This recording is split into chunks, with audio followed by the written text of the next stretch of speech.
तो thumb rule क्या हुआ, मतलब ध्यान से देखो, यहां पर लिखा है sum of the zeros taken one at a time. अब taken one at a time है, अब तो alpha plus beta plus gamma is, अगर taken one at a time है, वन क्या है, एक ऑड नंबर है, तो आप माइनस साइन लगा दें। मैं पैटर्न की बात कर रहा हूं। ये रूल आप हमेशा किसी भी डिग्री के पॉलिनोमियल के जीरोस का रिलेशन निकालना हो कोएफिशिएंट्स के साथ में या रूट्स का कोएफिशिएंट्स के साथ में, तो ये एप्लीकेबल है। Taken one at a time, तो आपने ऑड नंबर है वन, माइनस लगाया। अब taken one at a time, अब डिग्री कितनी है इस इक्वेशन की, इसकी डिग्री कितनी है, डिग्री है थ्री। टेकन कितना है, वन एट अ टाइम। तीन में से एक आप माइनस कर दें, तीन में से एक घटा दें, क्या बना, दो। तो डिग्री टू, यानी एक्स की पावर टू का कोएफिशिएंट कौन है, बी। उस बी को लिखें डिवाइडेड बाय हाईएस्ट डिग्री का कोएफिशिएंट। ये थंब रूल है इसका।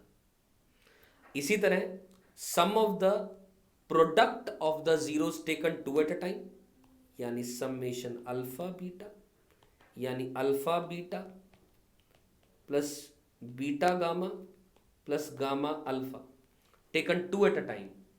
To is a even number, तो माइनस नहीं आएगा। और थ्री डिग्री है हाईएस्ट, तीन में से दो घटा दे तो एक आया। डिग्री वन का कोएफिशिएंट है सी, डिवाइड बाय हाईएस्ट डिग्री का coefficient is a. So that's the rule. अब प्रोडक्ट ऑफ द जीरोस, यानी अल्फा बीटा गामा, अब ये टेकन कितना है, थ्री एट अ टाइम है। Taken three eight a time है तो ऑड नंबर है थ्री, तो माइनस लगाएं।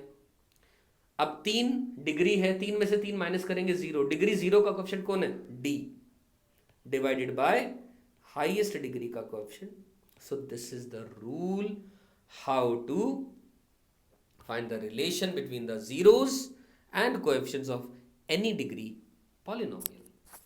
और एक काम कर सकते हैं, एक छोटा सा एग्जांपल ले लेता हूं मैं यहां पर। मान लीजिए मैंने लिखा, एग्जांपल ले लेते हैं, 5 into X power 7 minus 4 into X cube plus 3x² minus 9 equal to 0।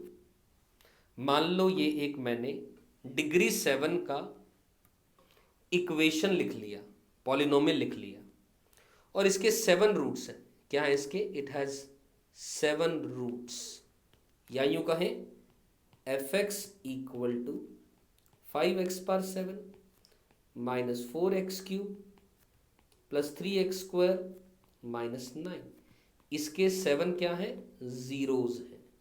और कौन कौन है वो, x1, x2, x3, x4, x5, x6 and x7। ठीक।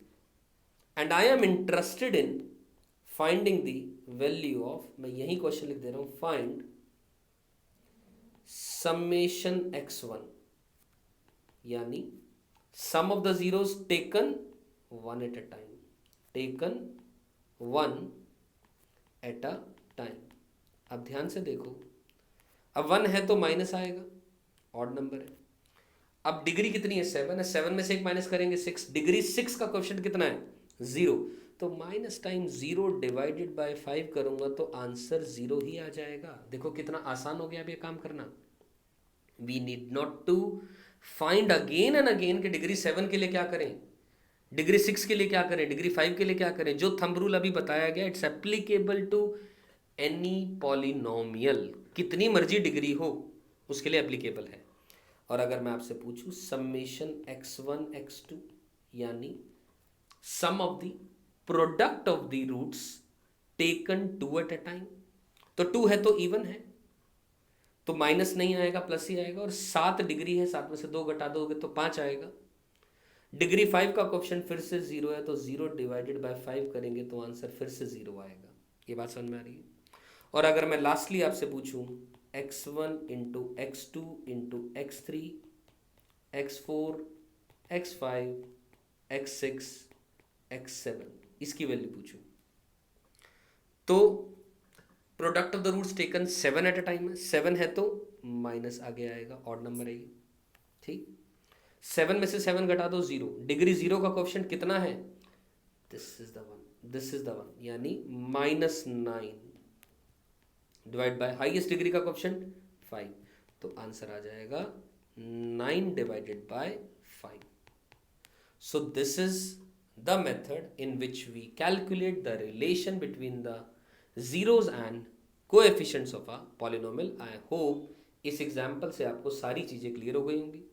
कितनी मर्जी डिग्री के पॉलिनोमियल के बारे में आप ये बातें पूछी जाएं आपसे, तो you will not face any problem at all.